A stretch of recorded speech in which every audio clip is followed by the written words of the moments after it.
Hello! This tutorial will walk you through the basics of using Adobe Spark Video. To get started, navigate to spark.adobe.com in your browser of choice. If you already have an Adobe Spark account, you can click on the Sign In button to log in, or you can click on Start Now to create your account. Once you've logged in, you'll be navigated to the Adobe Spark dashboard. From here, you can begin a new video project by coming over to the menu on the left, clicking on this plus icon, and then choosing Video from the drop-down menu that appears. When the video project loads up, you can give it a name. You're able to change the name later, so don't worry too much about it. You don't have to have it locked in right from the start. Next, and then you can choose to create your video within one of their templates or start from scratch. Templates are really helpful for storyboarding purposes, but they don't really give you access to any additional features than if you start from scratch. So I'll personally recommend doing start from scratch, which you can do by clicking on this little red button below the templates. So that brings you to the video editor.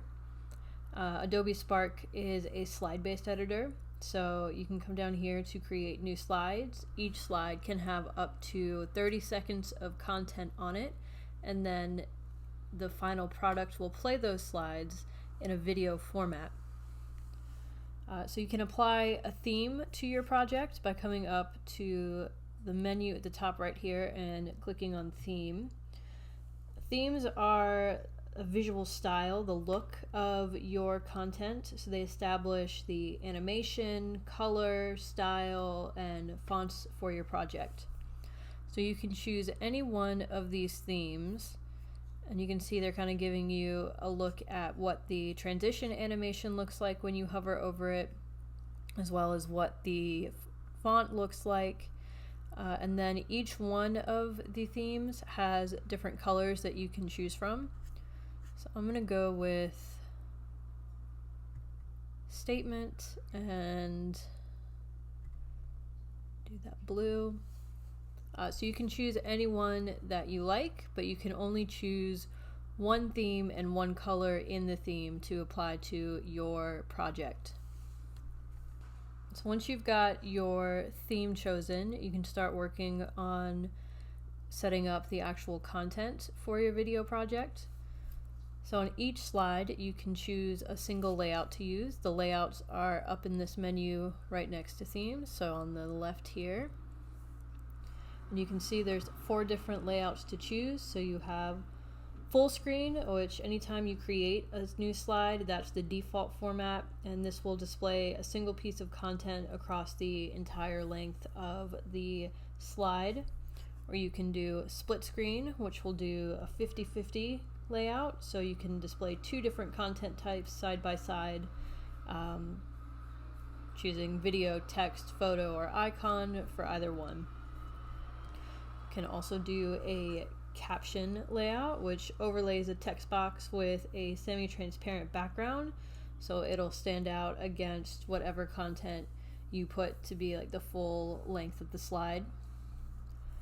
Or you can do title and text, so that's kind of your standard header and subheader in PowerPoint-esque title card format. So go ahead and give this my awesome video.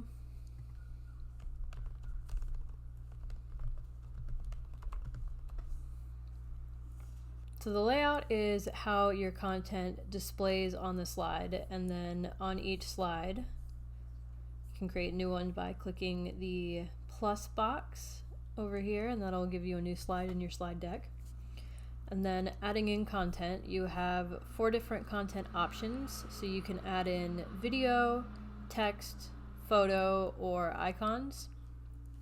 We'll start with an overview of adding text content. So in your layout, choose the text option and then start typing your text in this text box.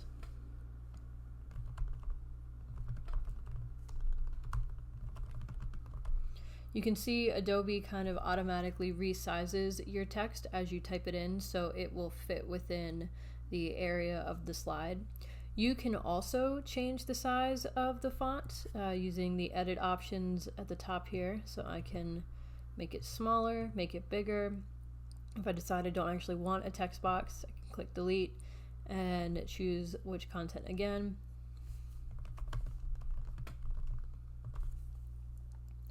You'll notice that you don't have a robust suite of styling options in Adobe Spark.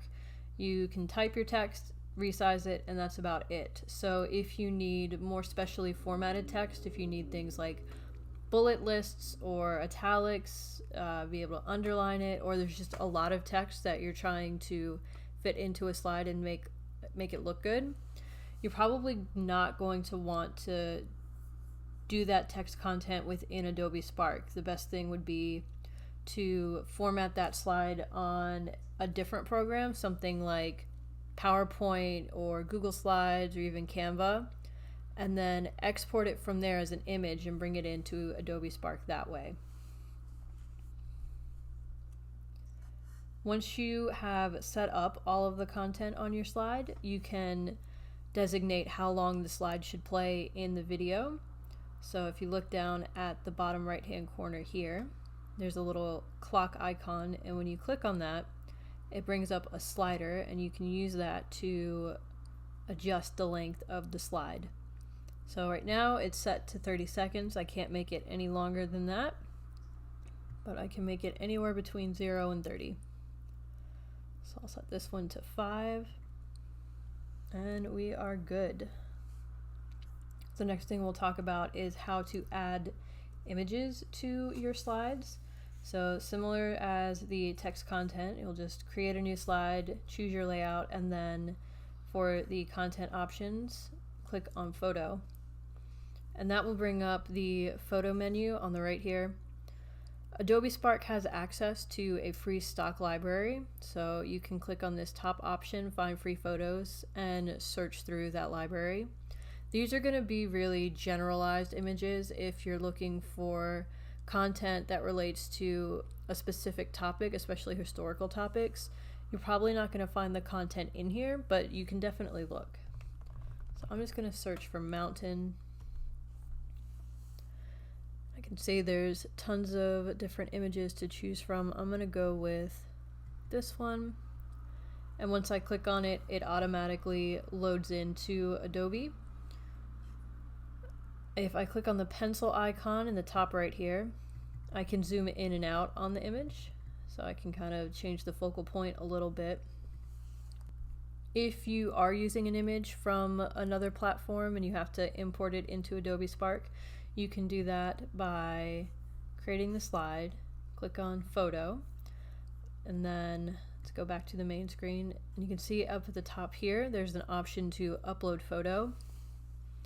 So if you click on that, it will open up the file finder on your computer, and if you have it downloaded, you can just select it from your file finder and click open, and that will drop the image into your project. One quick note about using outside multimedia to complete your project: it's really important that you abide by all copyright rules and regulations, because you are the one who is ultimately responsible for the content that's published in your video. So a great place to find copyright compliant content is JMU's Free Media for Creative Use. So I'll put the link in the video description below so you have it handy. For now, I'll just copy JMU Free Media. And so guides.lib.jmu.edu/freemedia. And this is content that's available under Creative Commons, public domain, or JMU license. So anything that you pull from here, you have permission to use. Some of the platforms still require you provide citation for the content, some of them don't. So you'll want to pay really close attention and figure out what the exact requirements are for any content that you pull.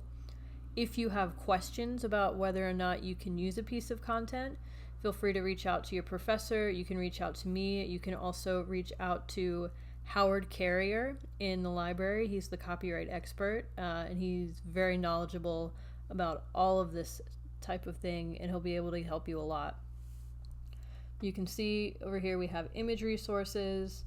There's also audio resources, so if you want to add music to your video that isn't included in the Adobe Spark platform, you could pull that from the audio resources.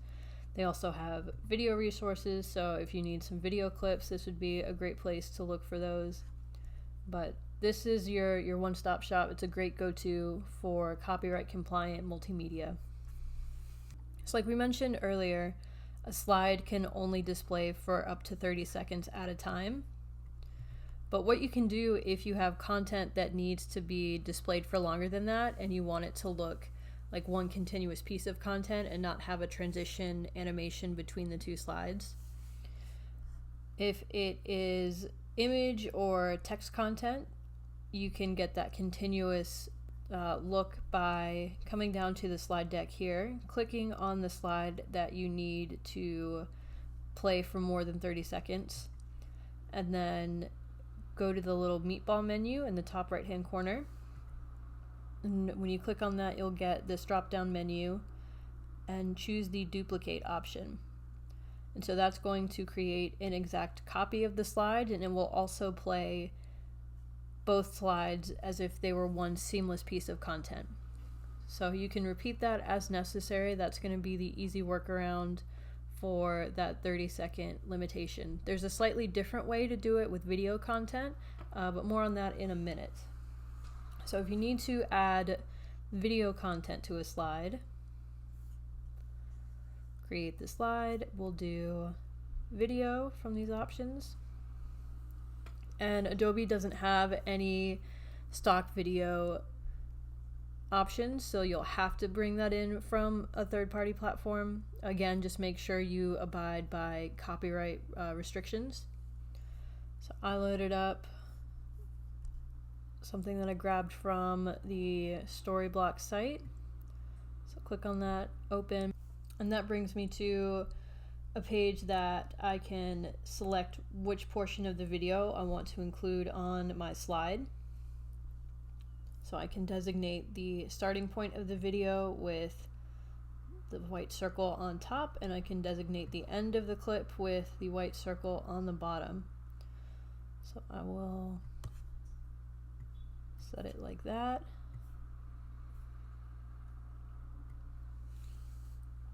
And once I have it set, I click save, and that will work on clipping out just that part of my video and then embed it directly into the slide that I created. So it'll take a minute depending on the length of your video and the length of the clip. And there we go, there's my video.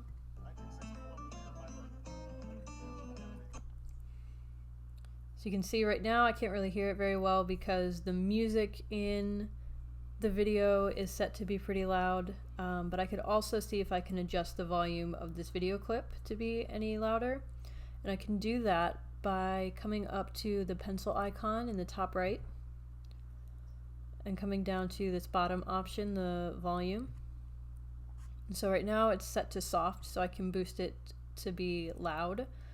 You don't have very robust set of options for setting the volume, but you can choose between loud, soft, and mute. So I'll set this one to loud and see if that helps. 1961 was the year of my birth, the year that Kennedy made it. So that helps a little bit. I'll still probably want to turn the music down a little softer a little later, but that is how you can adjust the volume. And then the way I can work around that 30-second limit for video content is click on that pencil icon again, and right above the volume tool there's this little arrow icon. It says continue clip, and if I click on that, it's going to bring me back to my clip selector page, and you can see the starting point is set, so it's wherever I left off on the previous slide, and then I can just extend this out to wherever I need it. And if I click save, it's going to create a second slide of that video content, and in the final rendering of this video project, it'll play the full clip without any sort of transition animation between it, so it'll look seamless to a viewer. And I can see I have them linked down here in my slide deck, so that's letting me know that I'm continuing a clip over these two slides. If you need to record narration over any of your slides, you can do that right within Adobe Spark. To record that narration, you will just click on the microphone icon. You can record up to 30 seconds of narration at a time, because the slide can't be longer than 30 seconds. It's important to note that you'll need to hold this button down the entire time that you're recording, because once you stop clicking on it, the recording mechanism will stop. Also know that you cannot adjust the volume of your narration after it's recorded. So if it's coming across as too loud or too soft, the only way to fix that is to re-record and adjust your speaking volume accordingly, or like move closer or further away from the mic you're using. There's a little trial and error involved, but overall it's pretty easy. Just hold it and you can see it's counting up, and once that counter has started, the recording is happening. And then when I let go, it has stopped. So I can re-record if I need to, or just carry on. So Adobe Spark gives you the option to set background music for your video project. There are some limitations to using it. So if you do decide you want music in the background, that has to play throughout the entirety of your video project. You can't turn it off on certain slides or even change the volume on certain slides. So you either have music or you don't. And if you have it, it's at the same volume throughout the entire video. So if you do use music, it's probably going to be a good idea to set it at a fairly low volume so it doesn't overpower any spoken content that you also need to include. So to set the music settings, you'll want to come up to the menu at the top right and go over to music on the far right. And you can see this is the option to turn music on or off for your presentation. And then you can also adjust the volume here. So this would be super loud.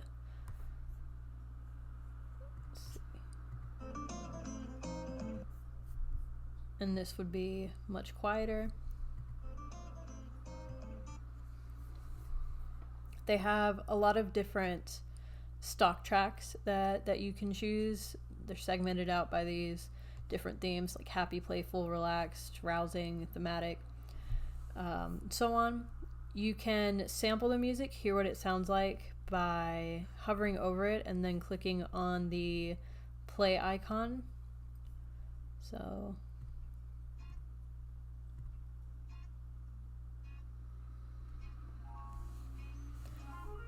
you can kind of sort through these, see if there's any that fit the vibe of your project. If none of them do, you can also bring in an external music track. You'll just want to make sure, again, it complies with copyright law. So anything that you would hear on the radio or is by any sort of popular artist, that's not going to be okay to use, but you can go to the audio resources in JMU Free Media and find some good background music that is copyright compliant. I downloaded a track a little earlier, so I'm just going to click on the Add My Music option here and choose that MP3. Open, and there it is, it's adding in the song. So now it's in there, and that'll be the background that plays across my entire video project. So by default, Adobe also gives you a credit slide in your slide deck. It's automatically like the last slide at the end here. So if you do use content that requires a citation, this would be the place to include all of that.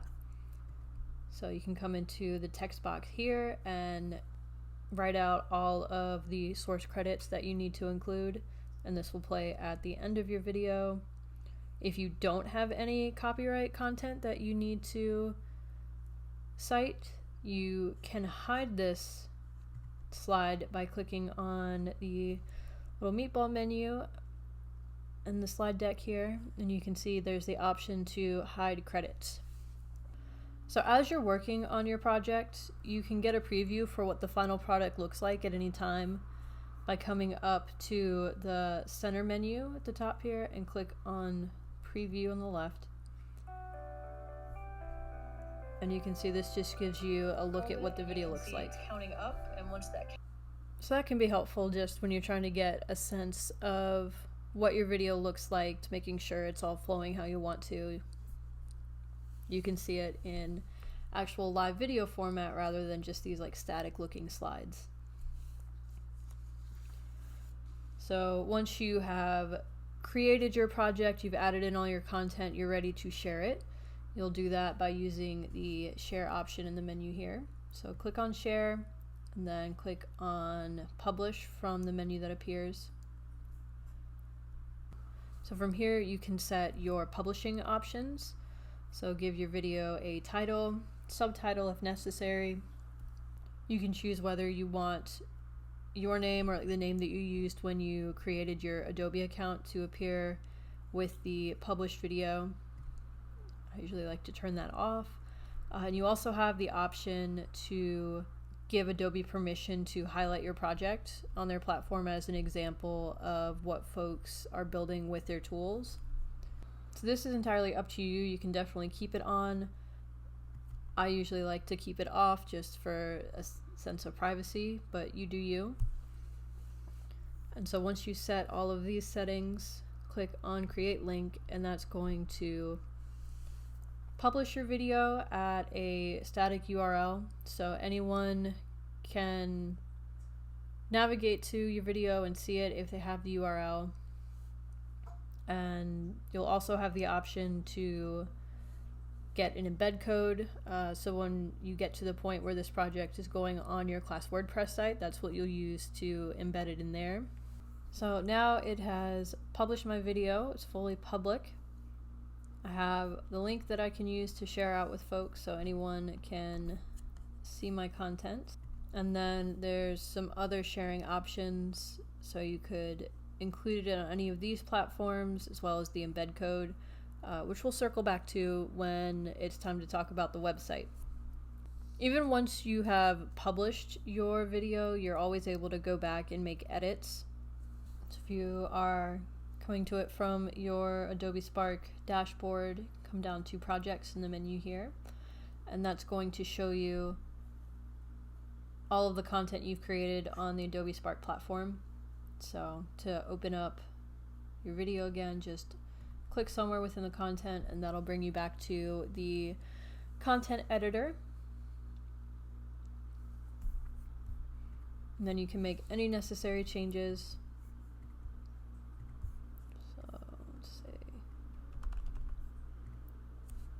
And once you make those changes, you will also need to publish them to the public version of your project. Otherwise, the changes won't be reflected in the published piece that other people can see. So to do that, it's pretty much the same process as when you published your video. So come up to the share button, click publish, and then you can see instead of the publish option, there's just the update link. Click on that and that will go through and publish those changes. It's not going to change your link or the embed code or anything, so you don't have to reshare the link or do anything with the published content. This is just making sure that the published version gets updated to reflect your changes. So now it has updated the published version. It's still available at the same link. Nothing more you need to do. And that covers all of the basics of what you need to know to use Adobe Spark Video. So good luck, happy creating!